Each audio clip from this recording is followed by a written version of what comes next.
All right, everybody, welcome to Mock 10 Sports. As you can see, my boy Josh Murphy here has joined us. This is not an official Mock 10 sports show, but we've got good feedback from our scout school, our summer editions. We've done 3 or 4 of them, I believe. Murph, what have we done? 3, 4? We have done 3. This would 3. We've been 4. getting good feedback on it, so we kind of wanted to separate it. As you can tell, probably sometimes me and Josh we wanted to talk about guys longer, and we'd usually do 3 guys, but we thought it would be better if we just kind of simplified it, talked about one guy for 20, 30 minutes so we can go more in depth on that, go down the rabbit holes, which will branch off and have different conversations of. But as today, Josh previewed it. If you're on Twitter, we got our guy, Robert Woods. We're going to the West Coast a little bit. Don't disregard he's from an SEC school. I mean, if you want some SEC tie to it, if you're trying to connect it to the Mock 10 Sports, Lane Kiffin left Tennessee to go to USC. We'll get into that a little bit. But Mark, if you want to preview a little bit of Robert Woods, let's get it. No doubt. Well, I think the fun thing within this is the inspiration that kind of kicked it all off is, today, believe it or not, we're 40 days away from college football kicking off that first game. Navy maybe in the 26th. Somebody's playing Navy Notre Dame in Dublin. Oh wow, yeah. So not Georgia. No. So August 26th, I know, is the first game. So we're 40 days away. So, what I thought, kind of piggybacking off of our what we're doing on the SEC show that you're running is, 40 days to kick off. This ties into what I'm doing and into what what you talk about, obviously, in your previous experience. Murph, if you just so people can know, kind of refresh everybody what you're trying to do, just so we kind of have a lay of in my career within this project or within this little segment. Yep. Yeah. So I spent about a decade working in college football. So what I do at Recruiting 101 is to take all of that experience and all of that knowledge that I learned to help identify and evaluate and recruit players, basically to reverse it and to help players understand this is how you get identified, this is how you get evaluated, and this is how you can put yourself in the best position to succeed. So it's really about just having affordable information where people can know exactly what the threshold for their kind of evaluation is, and then take that information and apply it for themselves. So they can be involved with me if they want the personal deal, but if they just want to take that information and run with it and take control of their recruitment and know exactly what kind of that criteria is, we got it all laid out for them at Recruiting 101. Nice. Yeah, anybody, if you're a high school kid listening to this, talking about it, Josh is a great resource. I would highly encourage you to go check out Josh Murphy on Twitter. If you want to give him the follow, it's at Recruiting 101. But Josh, let's get into it. Let's open up the box of who that is, of Robert Woods, what class he's in, high school, what class he was. Well, this is fun, but going back to what I was saying. So what kicked this off? We're 40 days away, right?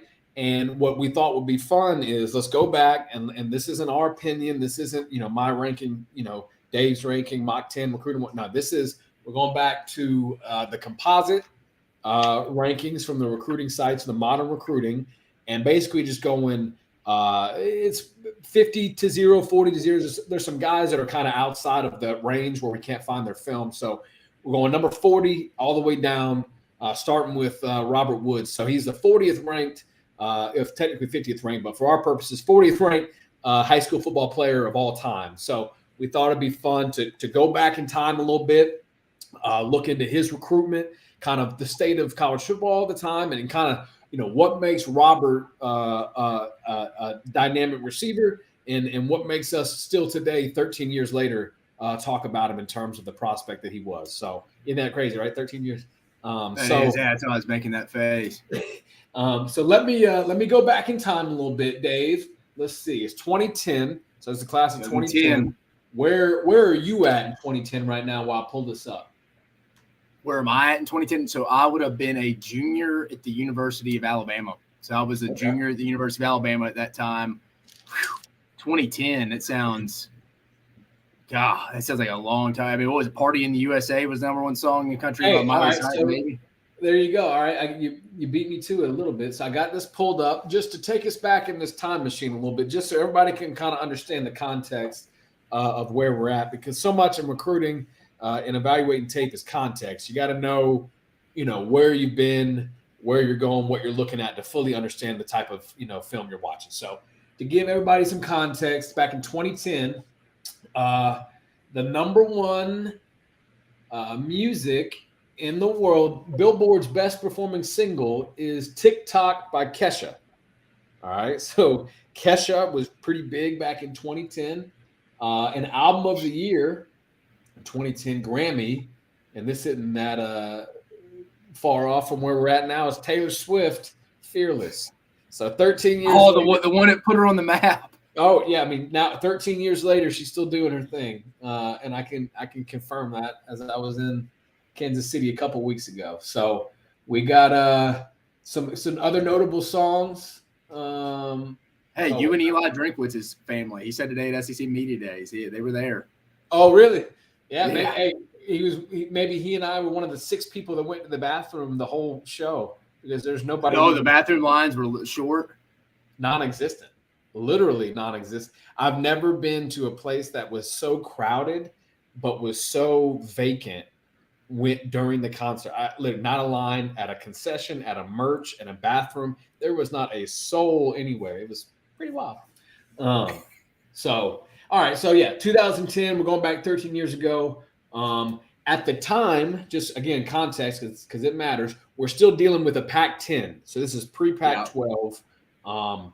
This is an era in which USC came into the season as the heavy favorite, with Cal getting 3 first-place votes and Oregon 1. But USC with 28 first-place votes going into that season. So going into the 2010 season? There was a 2009, 2010 recruiting class. So that season, the year where Robert Woods would have signed at the end of in February at the time. USC went into that season as the heavy favorite. Pete Carroll's the head coach. So looking at Robert's recruitment, going back to him specifically, he was ranked as the number 2 player in the country, the number 1 athlete in the country, and the number 2 player in California. So big time recruit. Murph, pull it up. Who are the other receivers in that class? Let's pull it up. Let's check it out. All right, let's see. I'm thinking I'm trying to think of some guys off this. I'm trying to think from the SEC who would have been in there. So he was listed as the number 1 athlete. I'll go to receivers, but the other people, notable names: LaMarcus Joyner, remember him from Florida State. Trevon Reed, Auburn. He's on Auburn's staff now. Oh, really? That's cool. Spencer Ware, an LSU. The running back, yeah. Christian Green. I don't remember him. Florida State, Tampa Catholic. Here, let me go to the receivers because this is just that's just Rashad Green. I don't remember Christian Green. Let's see here. All right, 2010. Oh wow. So USC had this is actually good context for us. So the year that Robert Woods came out, he was the number 1 athlete in the country coming out of California. The top 3 receivers, let's see if you remember him. Mike Davis from Skyline in Texas. Remember him at all? Me neither. I'll tell you do remember, though. Kyle Prater. Remember him? Yeah. I remember Kyle Prater. So he was a big body dude. 6'5", 205, went to USC. Yeah, so I remember he was him. the number 2 receiver in the country. And then the number 3, another name you'll be familiar with, Markeith Ambles. Remember him? I remember Markeith Ambles. Dude, remember that was the kid. That's the whole situation. We're rolling into the Tennessee situation where he brought the entire – Ed Orgeron was on this USC staff they're bringing. Dude, remember Markeith Ambles was committed to Tennessee. Right. And he took him to USC with him. So, right. yeah, this was right? – yeah, I mean, this is where Kiffin left in the middle of the night damn near about. Yeah. Knoxville to go to his dream job. Ultimately ended up, we all know, getting fired on the tarmac a couple years later. But, no, this was an interesting time because they're going on probation. They get a 2-year bowl ban, which you think no one gets anymore. I think I was reading earlier, Murph. They had a penalty of 30 scholarships over a 3-year period. So you're like losing. Think about it. Back before I worked in football, it sounded like a lot, but even imagine like when you're 25 initials, it's like, yeah, sorry guys, you really only get 15 for the next 3 years. It's like, oh my gosh, dude. Just the amount that you have to be on the same page with the staff and your coaches, because you can't even afford to. Like, think about it. To go on, most coaches have 3 to 5 years to even have a chance to turn anything around. To go on probation for 3 years, basically, it's an entire coaching tenure that you're cutting, 10 scholarships a year, for 3 years, 10 of your 25. So basically half, a little less than half. Yeah. I mean, you got 30, almost half 30 dudes over a 3-year period. Yeah. And this is in a time when,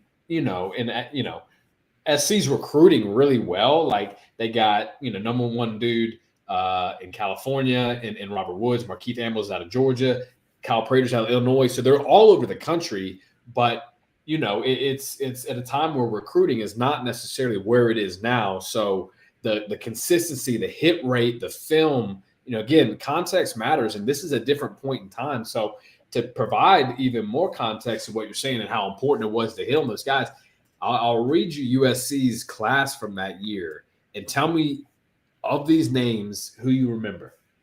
All right. So Robert Woods, right? Kyle Prater. Yeah. Xavier Grimble. Remember him? Yeah. I did.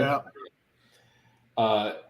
George Uko, D tackle. I don't remember him. No, but Murph, this is kind of the class that kind of, what was it? Kiffin is 2011. They ended up being pretty good that year. They won, I think, 9, maybe 10 games. This was kind of like their core group of dudes. But it's like me and you talked about it a little bit off air. These guys in today's time would not have probably stayed. No. Maybe with Lane Kiffin. Maybe with Kiffin. But again, though, nobody really gets put on bowl. I mean, Tennessee just came down with their sanctions and stuff. They didn't get a bowl game, and you could argue you could make a point. I'm not saying I'm saying this, but someone could easily say, yeah, that's lack of institutional control. They didn't even bowl ban. That's why, I don't really think they'd ever go back to bowl bans. Like you said, back in 2010, wasn't unheard of. That was like a normal punishment for college football teams. Not to mention, I mean, and correct me if I'm wrong, like this is all stems from Reggie Bush, right? So like, punished severely. This is when Reggie Bush lost his Heisman Trophy, like in this moment, this whole deal. Well, and how crazy it is to see where the last 13 years has gone. He's losing his Heisman, and they're basically having their program gutted for something that would now be on the front page illegal of a recruiting website. It would be celebrated. Bush Inc.'s big, give him his Heisman back. Bush Inc.'s huge deal with whoever would be a win 13 years later. So it's wild how much everything's changed and how the narrative's kind of flipped. But it is pretty crazy. But yeah, he came in with a stacked class. Again, number one athlete, number 2, number 3 receivers, 5-star tight end in Xavier Grimble. So really came in with a stacked offense with a Lane Kiffin team that really, and that Pete Carroll turnover probation really couldn't have fallen apart. And they really, on Dylan Baxter, remember that name? Another name of running back. Dylan Baxter. I remember that. Never would have remembered it unless you just said it. But you know it when the running back. Yeah. 5-star, So really killer class for SC and really impressive given the bowl ban, given the coaching turnover with Kiffin. Really impressive by the AD or whoever was a part of that process to ensure that continuity. It's really hard to do, and like we said, probably wouldn't happen in today's time. So really, really cool to kind of look back at history and see how things have changed and how much the conversations kind of shifted, and then to kind of look back and provide a little context. So let's look into Robert coming out as a profile real quick. Let's see. And it's crazy. Again, so you and I worked at a time when people were throwing 300, 400 offers, some crazy amount of offers. For Robert Woods to be the number one athlete and the number one player in California, for me to tell you he had 11 offers, is that surprising?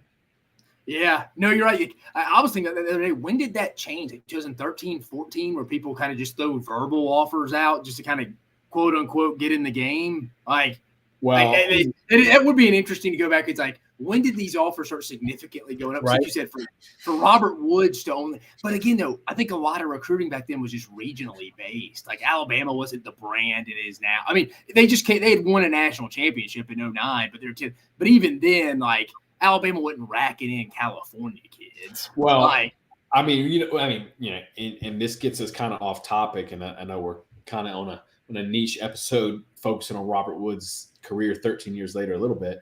But I mean, it is a thing within itself. Like you can easily start tracing back the rise of social media, huddle, like it very much so kind of all goes intertwined because now you got digital film, you have the ability, high-speed internet is starting to get more accessible all over the country. Everybody's got Ethernet cables, blah, blah, blah. That becomes more accessible. Social media becomes more accessible. You have the ability to get in contact with people with a lot more continuity and fluidity. You have digital film that you can stream, for a couple of years now. YouTube has been rolling. So I think what you do see is you see these technological bounds all kind of happen simultaneously, and you see recruiting get away from this regionally based relationship, which is still important today, as you and I know, but like you see it change to being, I mean, I still remember, and I don't know why I remember this. I remember when Georgia was recruiting or signed a guy from California, and it was noteworthy that I think it may have been Rodney Nabolsi or somebody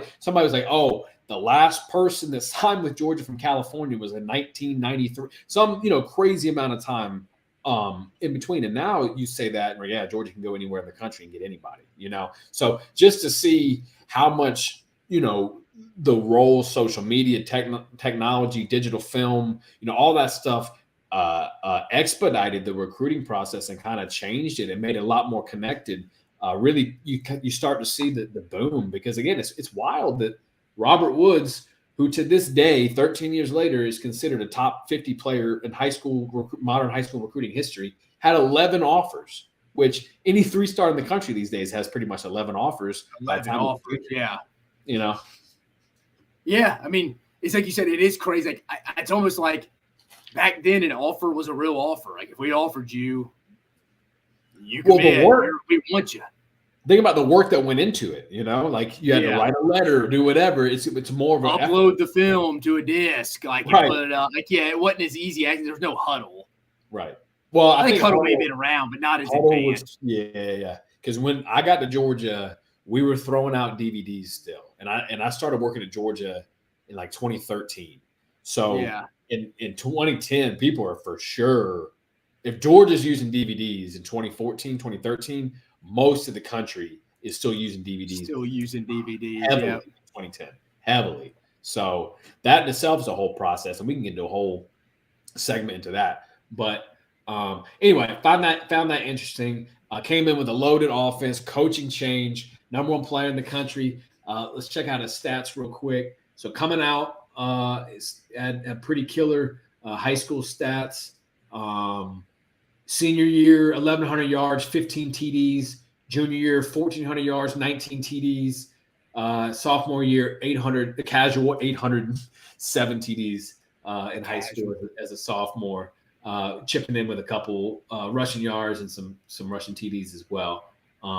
So I guess he played. Oh shit! Well, I was about to say, I don't know why he's seen as an athlete. Well, had 100 tackles basically 3 years in a row. So. Freak on offense, freak on defense, and when you look at him too, he kind of has a unique build. It's kind of like he's kind of like a running back. He kind of has a lot of his game is that run after catch. Part of who he is as a player. So definitely interesting to check him out and look in the film and go into a little bit about what makes him great. Right. He was kind of late. He was really Lane Kiffin. I mean, we all know Lane Kiffin is a play caller. He likes to feed his playmaker. He kind of, by the middle of the season, I feel like he identifies who his best playmaker is. It's usually a receiver, but that 1 year it was Derrick Henry in 2015. And by mid-year, he kind of identifies, this is our guy. It's our best playmaker. We're feeding him the rock. We're force-feeding it. And I think it started with Robert Woods as he force-fed, and that trickled down to Amari Cooper.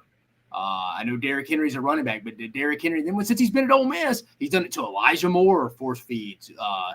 Right. Jonathan Mingo this past year. And isn't it cool? Like, that's part of the coolest thing is, like, you see people evolve and you see them kind of tap into what works and, and they replicate it, So to see Kiffin, quote unquote, fail at USC, but still adopt a lot of the tendencies and a lot of the mindset that he takes with him to Bama and to Ole Miss that he's still implementing today, and to see, football kind of it moves fast, but it also moves slow at the same time. everybody kind of steals from everybody. And, if you see it work one week, it'll be somebody else's playbook, sometimes a couple of days later. But it also takes a while sometimes to catch up, as a widespread kind of industry. So to see Kiffin, doing those things 13 years ago and him kind of get written off, and then still a lot of the similar tactics, similar mindset, similar, aggressiveness, blah, blah, to see him still using that at Ole Miss now 13 years later and have kind of a mature version of it and a more wise version is cool to see that kind of evolution. Mark, if you want to pull up starting with his high school film. So we got Robert Woods' high school film, and then we got his college film, and we also got the 2021, the season they won the Super Bowl with the Rams. I'll pull up the high school film first, Murph. And he's from Sarah. I forget if we mentioned that off the Juniperos, Jay Sarah out in, I think it's y'all signing it. Y'all get any Husky?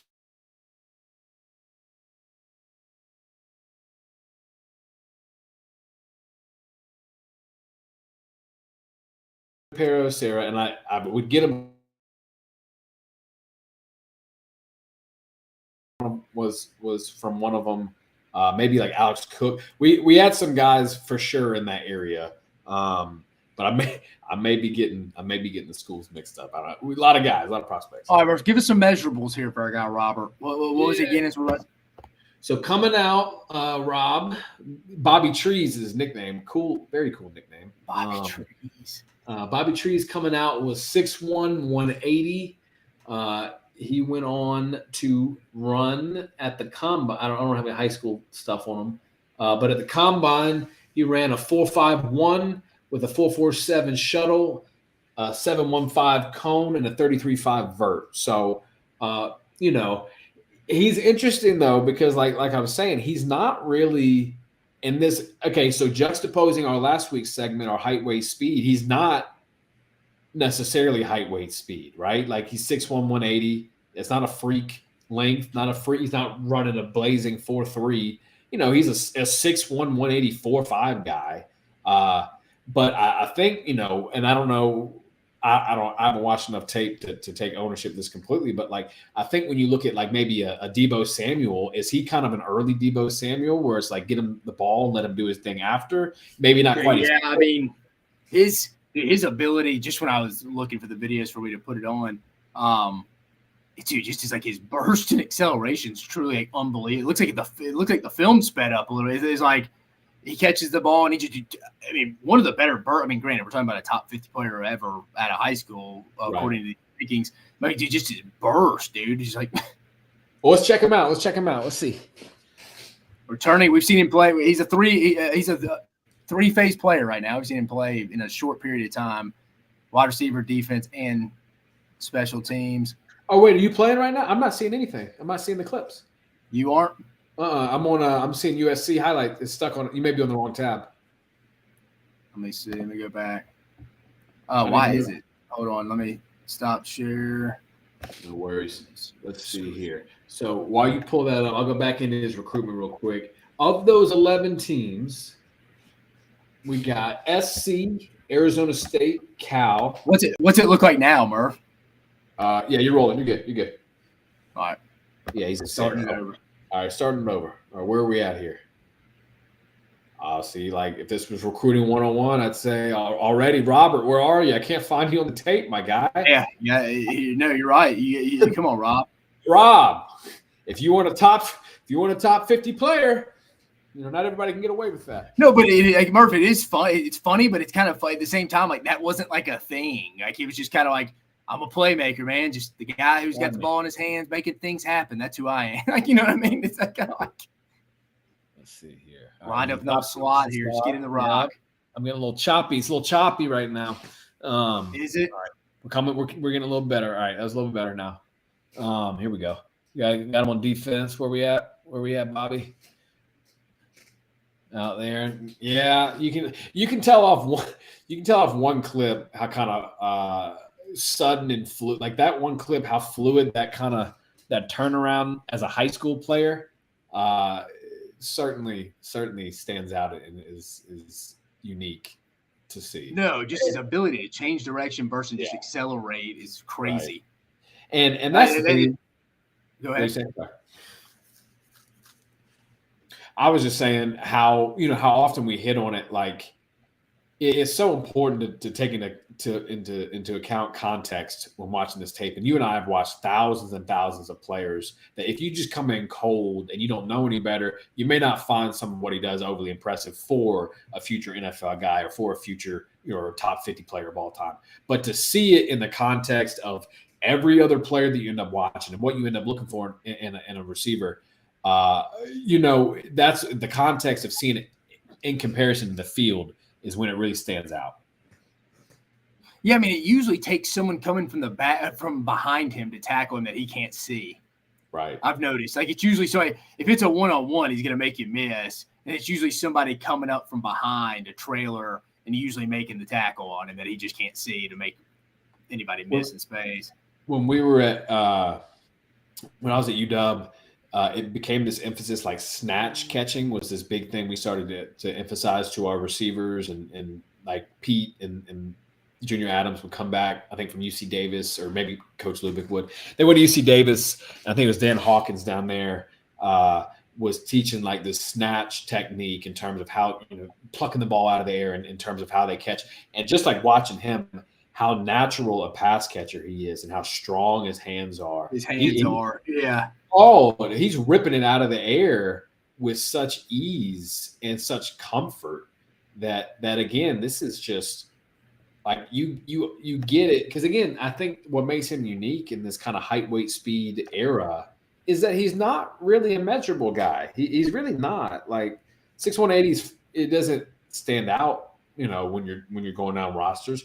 4'5" is good, but it's not going to say, holy shit, who's this guy? He's a burner. Like it obviously that's the NFL draft, so it's a little different. But again, I think what I'm trying to say is he's watching this tape. It's a different kind of watch because he's not this physical freak just dominating. He's just really good in a number of different areas. And again, I think his stop, start, quickness, change of direction, ability to pluck the ball out of the air, play both ways, his fluidity. He just looks super comfortable on two sides of the ball, where you see why he's ranked as number one athlete in the country.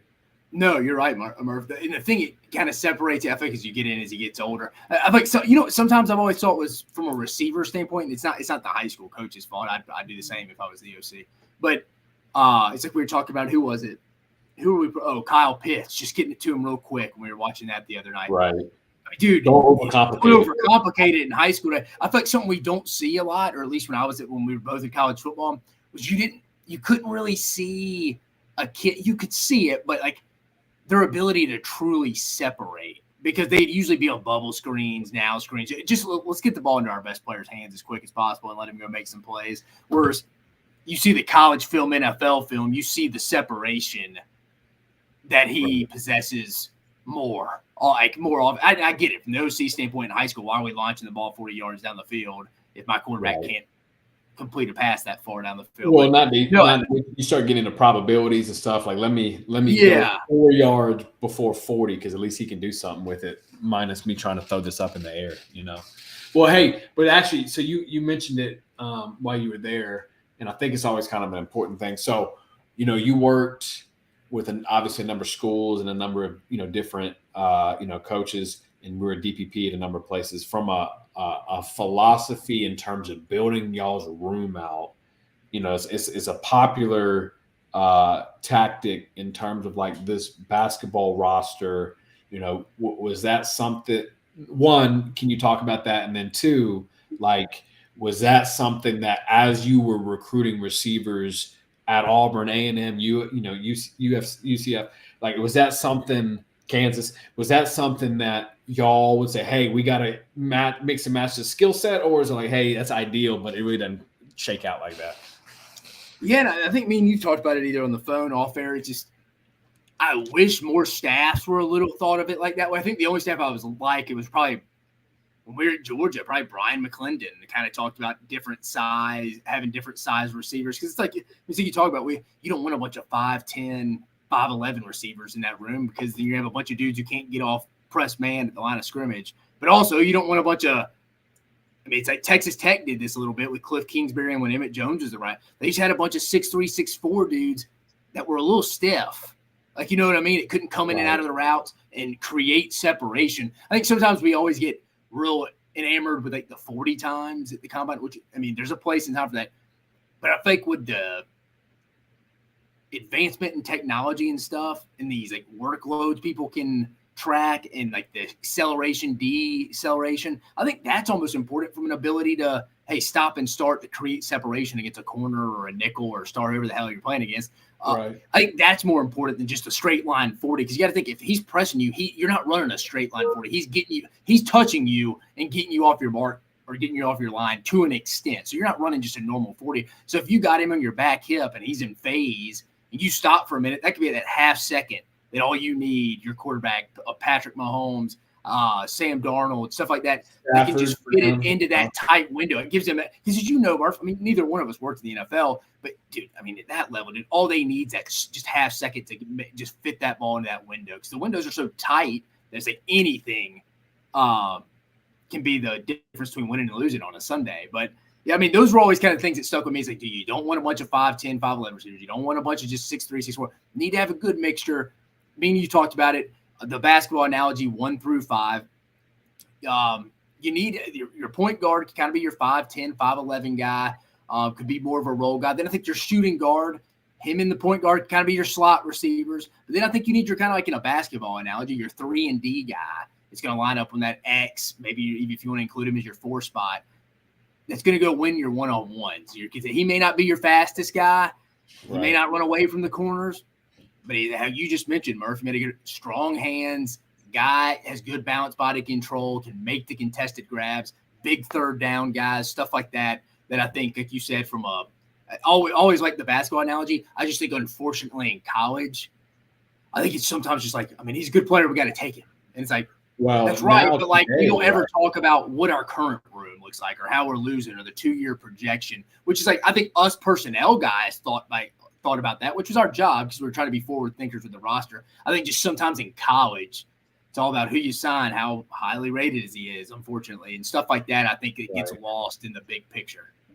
I think it's the blend, right? Because in an ideal world, you would like to be working in sync enough with, the recruiting department, the head coach, the position coaches, all be in sync enough to kind of get it and to be moving in the same direction. And I think like Texas Tech, I saw an interview with their head coach, and he spoke about how in lockstep the recruiting department and his staff and his coaches are all together. And by doing that, there's so much of an understanding of what the whole overall goal is. So much of recruiting, it gets like, especially with the NIL portal, right? It's I just got to sign a guy. I got to get a guy in. I got to get a guy on the roster. In an ideal world, yeah, am I able to get a guy that's the jitterbug, that I get the ball quick and he's, make you miss behind the line of scrimmage and he's gone? Like, yeah. And then I get a 6'4" guy that I can throw it up to. And then how about give me the route runner, the technician? Like, in an ideal world, that would be great. And I don't think there's a coach or a staff that would sit there and argue and say, no, I don't want that. Don't give me. I think in an ideal world, when you have that variety, you have the difference of skill set, you have the ability to kind of mix and match. It gives you options to attack a defense, because basically it's like, all right, we have our arsenal of speed, size, quickness, whatever it is. What is it going to be? Try and stop us, right? And I think that's what makes teams like the 49ers so dangerous, because in this kind of era of positionless football, McVay kind of did it a little bit too, but like this era of positionless football, Robert Woods is kind of, I mean, he's a receiver, obviously, but he's kind of like the yards after catch is such a big deal of his game. He's essentially converted to a running back, incredibly quickly, and then he's off to the races, right? Yeah, guys, we'll see that on the NFL. It's highlights in 21. He's lined up in the backfield. Right. It's like you said, and I think from a Sean McVay standpoint, I'm with you a little bit. Get a little creative, like have a little toy that it's like, hey, this guy, we could line him up really anywhere, and we think we could put him in the best position to have success. Like, we feel like this guy could win at any spot for us. I mean, we're not going to be dumb and go put him at the X spot out there at the field and we can barely get in the ball. But within the slot, orbit motions, put him in the backfield, like you said, stuff like that. I think there's a role in the team for that. And I wish college would get a little bit towards that. But the NFL does a really good job. I mean, obviously college has more spots, so you can afford to do it. but I can't remember. I'm sure it's happened, but like I can't really remember. I mean, Murph, remember Isaiah McKenzie? Remember Georgia had Isaiah McKenzie, and remember that kid, Kervonte Turpin, that was from Neville, that ended up going to TCU, like the electric kickoff guy. It was just a blazer. Like, but he was small. He was 5'7", 5'8", and I remember BMAC just being like, we can't tell. We took Isaiah McKenzie this past year. We can't take another 5'7". So that's an interesting point. And again, why context matters, right? Like, it's true. You can't have a room of exceptions. You can't have a room of 5'9" and below guys. You can have probably, I don't know what y'all's numbers were every often, and people who don't know this, right? You have numbers with scholarship allocated to certain rooms and positions. You're dependent on usage and philosophy, et cetera. Certain positions at certain schools will have more scholarships allocated for certain positions. So, maybe at, Kansas, y'all had 10 receivers, and at Auburn, you had 9, right? Or 8, right? Every place is going to be a little bit different. But it's true. You can't have a ton, like probably you're going to have 10 guys on scholarship, maybe 9 back in the day. 10 to 12. Yeah. The only time, I was talking about Emmett Jones, who he was the wide receivers coach when I was at Kansas. So he was the wide receivers coach at Texas Tech when Kingsbury was there. Okay. He said they'd have 16, dude. But again, they didn't have tight ends. But that's on the other side. It's something Mississippi State's a job. I bring it up in the show all the time. I was like, dude, Mississippi State have to go build a tight ends position room in that building this year. They're moving to the Kevin Barbie, the OC. Like transition. Yeah, that's what I'm saying. Like the new OC at Mississippi State, Kevin Barbie's coming over from App State, and he uses tight ends. That's why the Rylan Goody kid at transfer from Georgia's there, and so is I think the kid transfer from TCU, Jorquavius Spivey. I'm like, man, they probably had to go get with the facility staff and like build a new position room, because I'm sure when Leach was there, they just kind of turned the tight end room into I don't know. It didn't. There's no need to be in there. A game room, but no, it is true though. Like we're saying, like when you have a room, like I remember I think it was Coach Pruitt. Not great timing for him right now, but I think it was Coach Pruitt who would say, if you have a room full of exceptions, you're going to have, or when you start creating exceptions, you'll have a room full of exceptions, right? And that's something where you want to be overly aware of, because if you sign Isaiah McKenzie at 5'7" and come back again and sign one of your 2 or 3 guys at 5'7" again, you start to get stuck in terms of what you're able to do, because then you got guys with too similar a skill set where it's like, well, the defense can key on these guys a little bit easier if they're both in the field at the same time. It doesn't give us the play variety somebody else would. No, you're 100%. You need variety at that position. Anybody that tells you differently, whether it's a big freak show, we talked about the Texas Tech just group of clones who walk off the bus together. They made them in a lab, 6'3", 6'4". Those guys will get taken advantage of because they can't separate or run. Obviously there's exceptions of 6'3", 6'4", but those guys are like Josh is saying. There's context. If you're a 6'3", 6'4" dude and you're running 4 or 5, you're a freak. Like you shouldn't be running. You should be running at that size as a human being. You should be running that fast at that size. When big people do things at the size or at the speed and time of small people is when things start to get, all right, hold up. You're moving at someone much smaller than you rate. That's when things start to pop a little bit. It's not, there's some stuff lost in context when you just see numbers without, the relative understanding of the data that they're surrounding it, Mark, I'm about to go back to the screen. Let's put on his college stuff. Let's see how the Lane train utilized him back in 2012. Yeah. Pull it up. Can you see it? Yeah, I got it. You good? Yep, we're rolling. All right. It goes to his highlight. It's just like a little montage. There we go. On the reverse. We love it. Yeah. He looks fast. He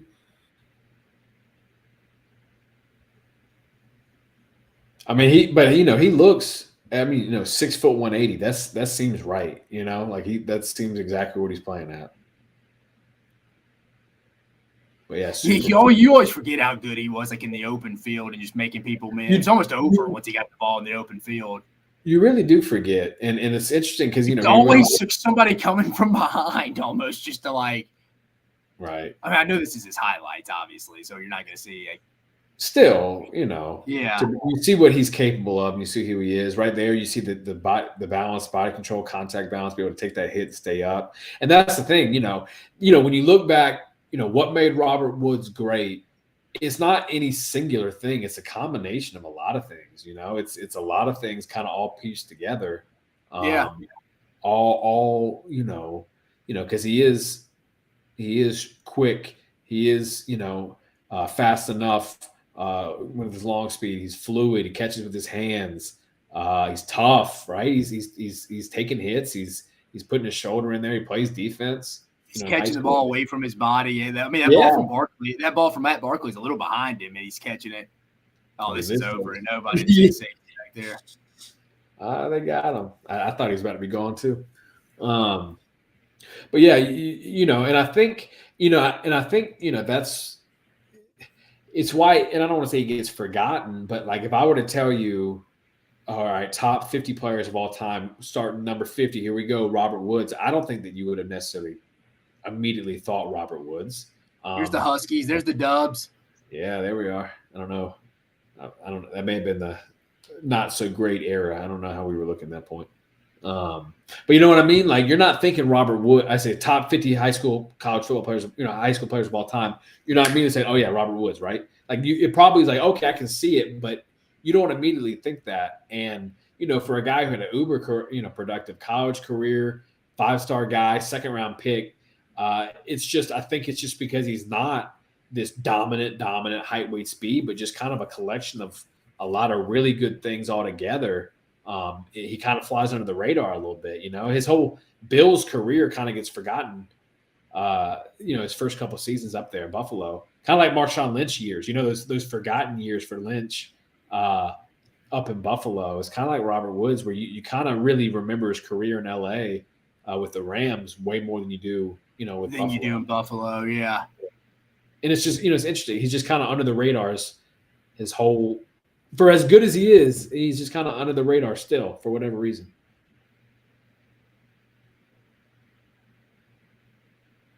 But yeah, every team can use a. Dude, he's just explosive. Like he's just like the way he gets up the field, so he gets vertical so quick. Right. That's what I'm saying. Get him the ball, and it's cool to see. I mean, again, like even now, like to show 2021 LA Rams film is going to be probably a decade removed from this, and to even see how much they've changed, how philosophically they get the ball even quicker and more routine and more consistency. They want to give them the ball a lot faster, have them play running back routinely. Let's not even make our quarterback throw 15 yards, 12 yards downfield. Let's just Murph, you know what I noticed with this film too? You see it some. Again, I think he definitely has the ability to, and he's shown it, but like to win at all three levels, the first, second, and third level. But you notice a lot of his stuff's really a lot of it's like in the first and second levels. I mean, you see some red stuff where he tries to get some separation, but a lot of it is like you feel like he's just winning off yards after the catch a lot with him. That's what I'm saying. Oh, here we go. Oh no, see, it's a short throw. It's a short intermediate throw. I feel like the Rams and the Niners have kind of taken this whole philosophy, and I don't know enough about their whole deal, but like this rack thing, I know they were really big on these guys that like Brandon Ayuk and Deebo Samuel and Robert Woods. It's these guys that can get the ball and then do something with it. And I think when we're talking to our buddy Trav, who's with the Niners for a little bit, that was such an emphasis for the stuff that they were doing. It's like that metric of yards after catch. What does the dude do once he gets the ball? And that has become such a big, metric as an identifier of talent over the last couple of years, that you've seen these offenses basically completely kind of, reconfigure their whole deal to get a whole bunch of guys that are threats with the ball in their hands, So it's super, super cool to see and cool to see the evolution of the game and how stuff that was back, working back then gets evolved and then, advanced now 10 years later. It is. Yeah, a lot of stuff's just right after the catch. Love it. It's not like he's really just running by. I think he could. The crazy thing is I say that, and I'm not saying he couldn't. It looks like he could. It's just in college, he was just running by. Are you good now? Can you see this? Can you see the Rams? No. No. I see no Rams. But, again, he's 6 foot 180 at that point, give or take. Like, and he eventually at his fastest probably runs a 4.5. So, he's not a guy that is really going to ever take off the top, the way that a guy that's like a 4.3 guy would or whatever, 4.4. No, you're right. He's more short area, can make you miss though. Then he's just, again, a straight line dude who's going to run a blazing 40. Yeah, he's not, Al Davis turning his grave. Right. Here, let me, I got a description, position description of a receiver while you're pulling that up. And I think, I got you. It's a pretty good, kind of idea of people, to give people an idea of what, coaches are looking for in a guy. You good on this, Murph? Can you see this? I can. Yeah. So let's see here. All right. Yeah. Let it play. Yeah. That's good. There it is, Murph. Using him as in the backfield, baby. Same thing. It's on loop though. All right. There we go.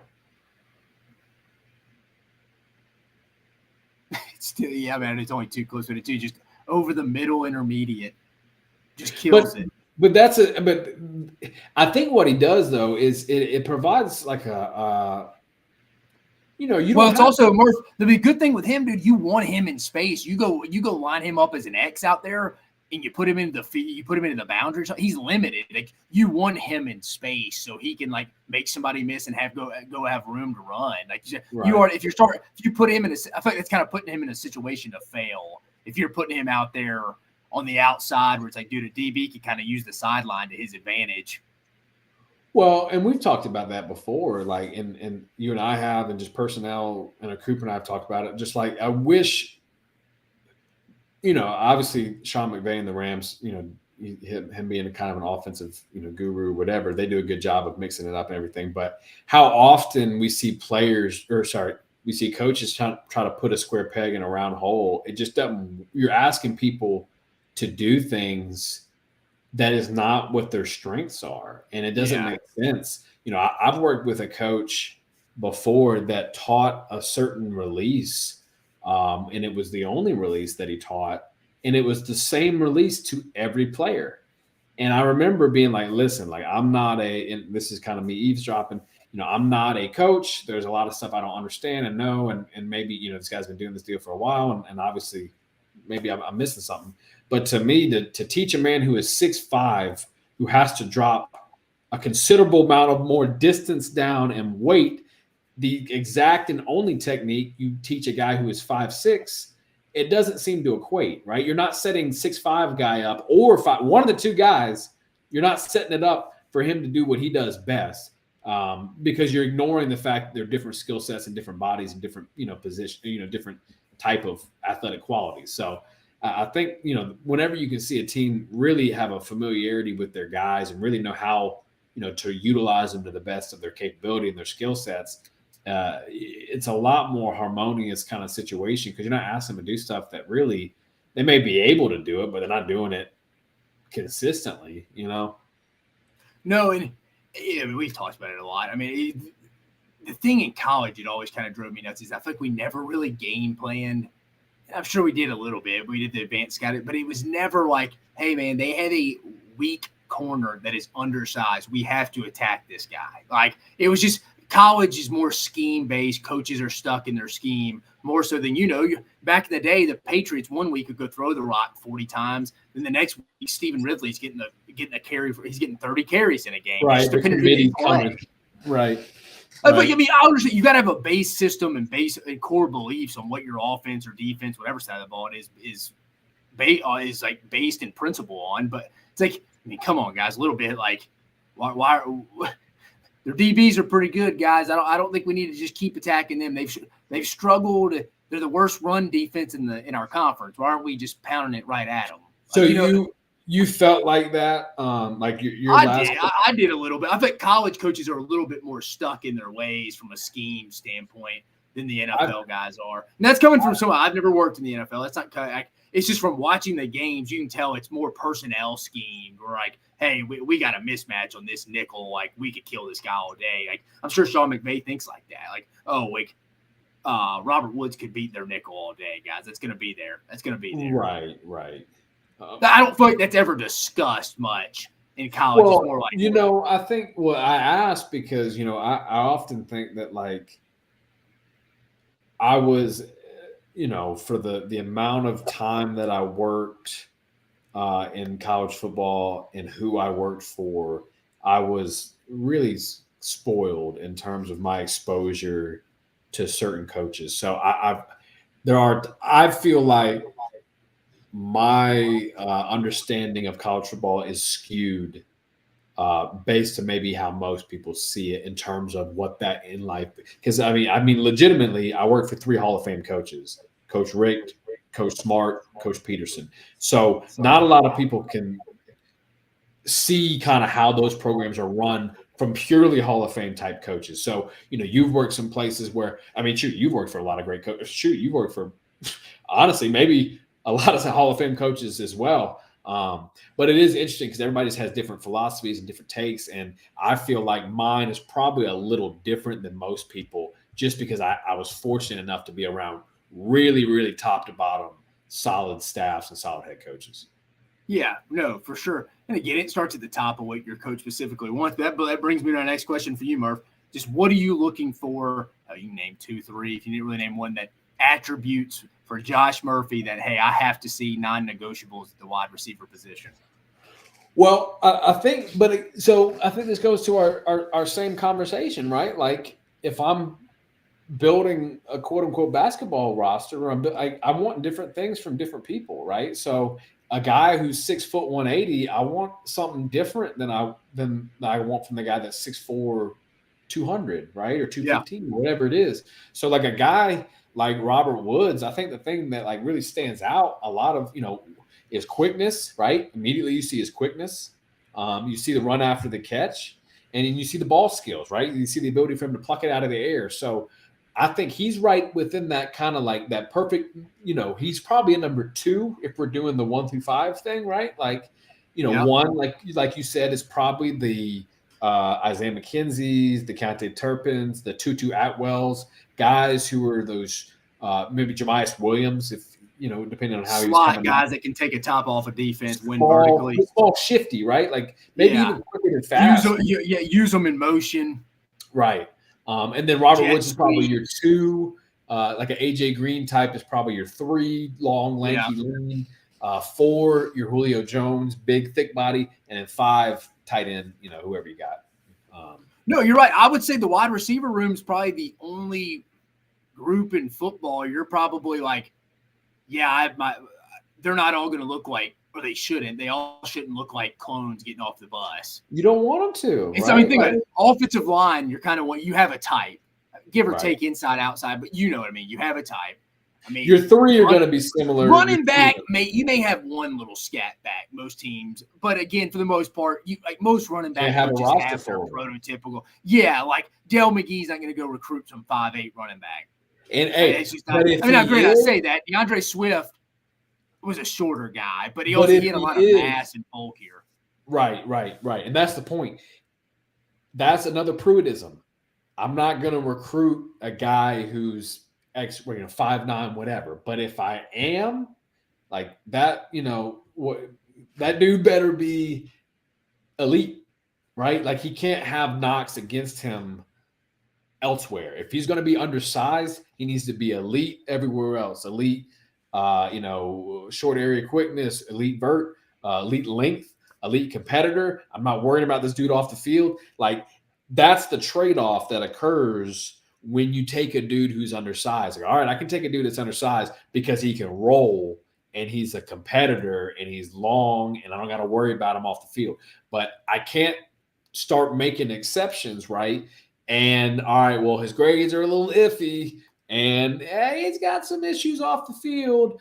He's fast, but he's not a burner. Like, all right, well, what I'm getting a smaller guy who's not that fast with off-field issues. Like, what are we talking about, right? Like, so that blend is so necessary, and the context of how you're taking them is so important, right? But yeah, I think a guy like Robert Woods, and we saw it happen all over the film, right? Immediately you see the initial burst, the initial quickness that right out the gate, as soon as he touches the ball, he's gone. You see his hands, dude's plucking. He's not a liability, right? I mean, how good is Robert Woods is, and that even gets to a bigger point, right? So Robert Woods maybe have an immediate quickness or elite, quickness or suddenness, whatever. But if he can't catch, it doesn't help him on offense. And if he's afraid to hit, it doesn't help him on defense. So like he pairs up the skill set that he has and stacks them, right? So he pairs up the elite quickness, the elite suddenness with the elite ability to pluck the ball out of the air and catch it, right? And then his run after the catch, his elusiveness, ability to see the field, his ball carrier vision, et cetera, like balance, body control, all that kind of starts to play into, and he becomes a running back. But that's the important thing. It's not just, he has the elite, whatever. It's that he can stack it and then stack it and then stack it one after another. Because if he had that and couldn't catch the ball or was too afraid to hit, he didn't really have a role, So you're 100% right. No, I would say I asked you the question, most important trait. And again, we're talking about the one unit that I think could be to look like a basketball roster 1 through 5. I would say probably the two traits you brought up. One of them, competitive. I feel like you usually see that in practice. You can see that in camps when you're evaluating them. I mean, dude, if a receiver ain't going to be competitive, that guy's going to get jammed at the line of scrimmage and thrown in onto the sideline, thrown out of the club, as some people would say. Like, if you're not, I think you got to have that competitive juice. Also, you got to be competitive enough where I got to go beat this DB, whoever's covering me, consistently, and I may not get the ball. So it's almost like I got to be a little patient. And I know at the end of the day, most receivers have some kind of diva to them because they want the rock, and that's a good thing too. Like you want guys that like, man, I'm open, give me the rock. You want that, right? And then my second one, I would say, I mean, obviously you got to have the strong hands. Is obviously one. If like that's almost a non-negotiable. It's like you said, if this guy can get open, but he has hands like a snake, it don't really matter. But the other one, I talked about it earlier, separation. I feel like some of that's a little natural. You can. To me, it's more important than a 40 time. And sometimes somebody will make, I could probably go hand in hand if you just run by him like a Tyreek Hill. Yeah, it does. But sometimes a little bit of it's perfecting your craft, like the stop and start, the acceleration, deceleration, just to get that like slight advantage against that corner. We're at the highest level. There's small windows in the NFL, as you know. College a little bit bigger, but those would probably be my three. To answer my own question, would probably be hands, competitiveness, and then ability to separate. Well, yeah, and like you said, there's a reason you don't see every track athlete come over and play football, right? There's more, like, it's not just straight line speed. Like, yeah, that's one component, and there have been Olympic sprinters that have tried to do it, and it didn't work out. What Robert Woods does really well is that he's fast enough straight line. He's quick enough short. He can break them off. He's got good routes. He's tough. He can go over the middle. He's got strong hands, right? So and like you say, he's competitive. He'll take a hit, he'll go across the middle. Like all of those things. If you got a receiver who won't go across the middle and is afraid of that section at all, you eliminate, a third of the entire field or two-fourths of the field. Yes, and so he does a lot of things right and stacks them all in his direction. And I think that's what, and it's cool. It's cool to watch because, I think so much of this has gone to the height, weight, speed stuff to see a guy who's not really any of it and just be good across the board. He gives, and this is a very large stretch, but it's like Steph Curry a little bit in the NBA. You give people hope that you don't have to be this athletic marvel, this athletic freak to be a good player. Robert Woods just looks like a guy who perfected what he was doing, and he made it. Now don't get me wrong, he's got some God-given, abilities, and he's fluid, but he's not Calvin Johnson running around out there just dominating because he's bigger than everybody, bigger, faster, stronger. He's a guy that is able to stack all the things he does well and use them to his advantage to be a really, really solid NFL player and a really dominant high school prospect. No, he was a fun watch. It was good going back and refreshing my mind on that. I'm glad you brought him up. It was good to kind of get back and be like, man, I think we knew this, but it's like, man, he truly didn't just. I mean, you saw him in the red zone go win on the outside some, and score touchdowns, but you never really. I mean, go back to his highlights. You never really saw him go for 80 or 75, just beat someone over the top of the defense. It was usually short, intermediate, middle of the field. Chip.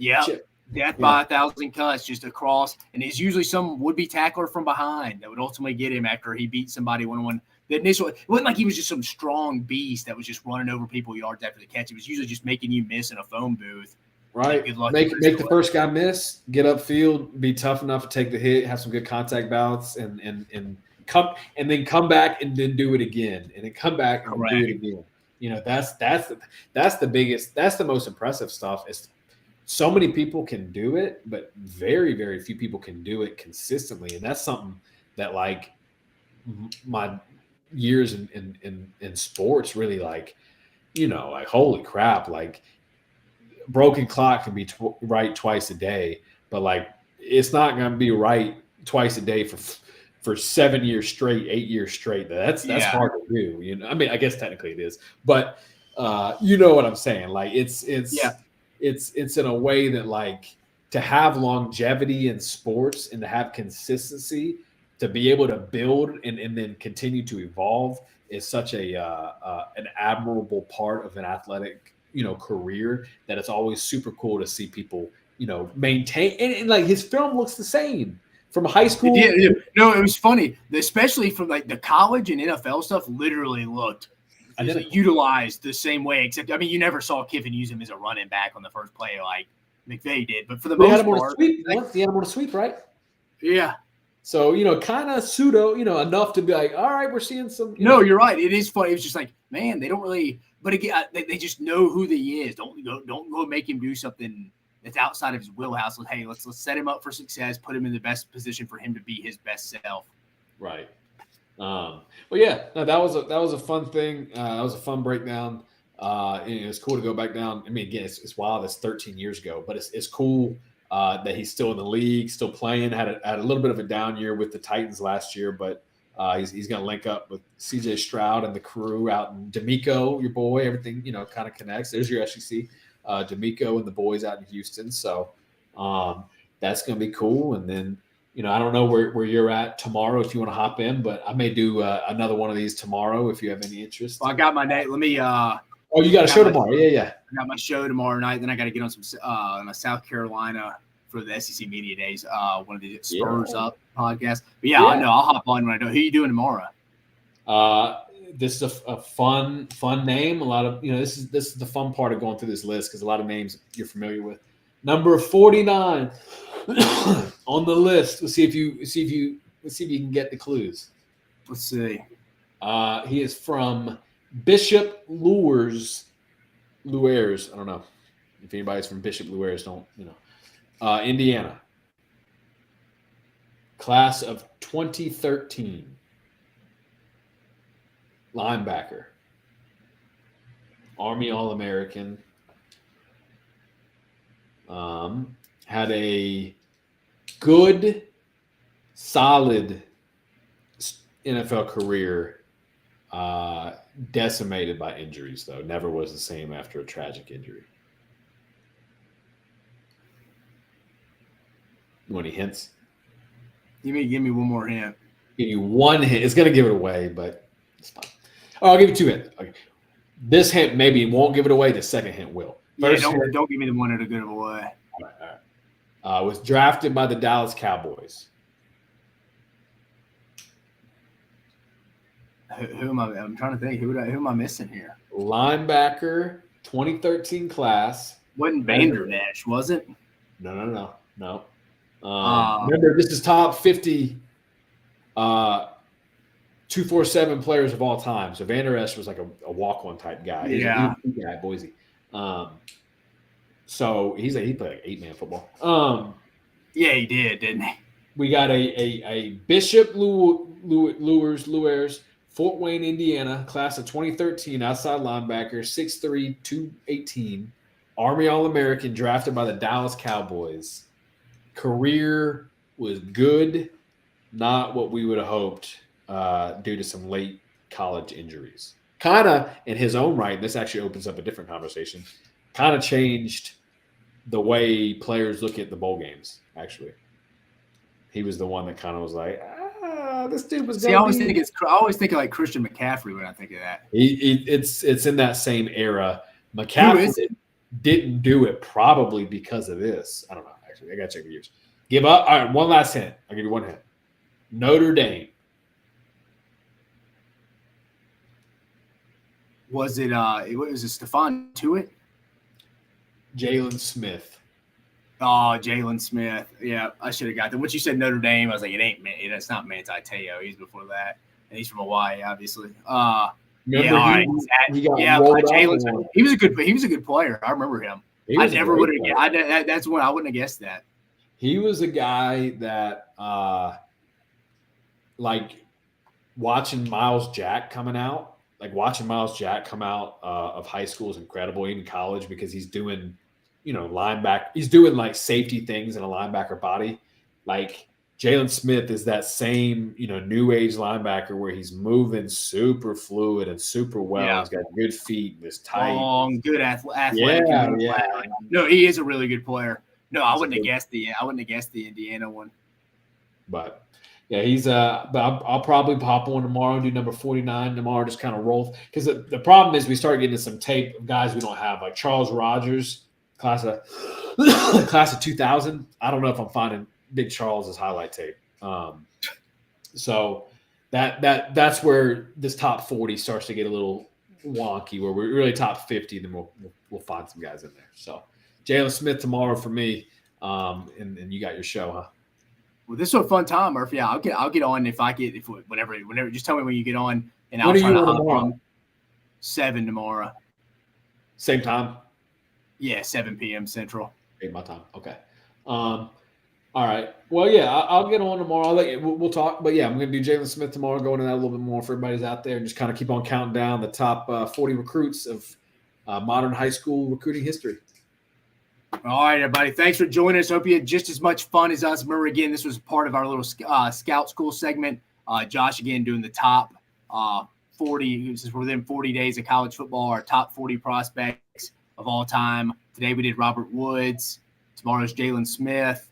And I hope to see you next time. And for anybody who follows my show regularly, Mock 10 Sports, we will be on tomorrow.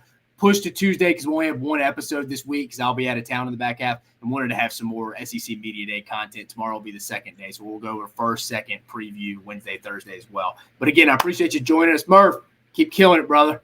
Thank you, bro. See you later, brother.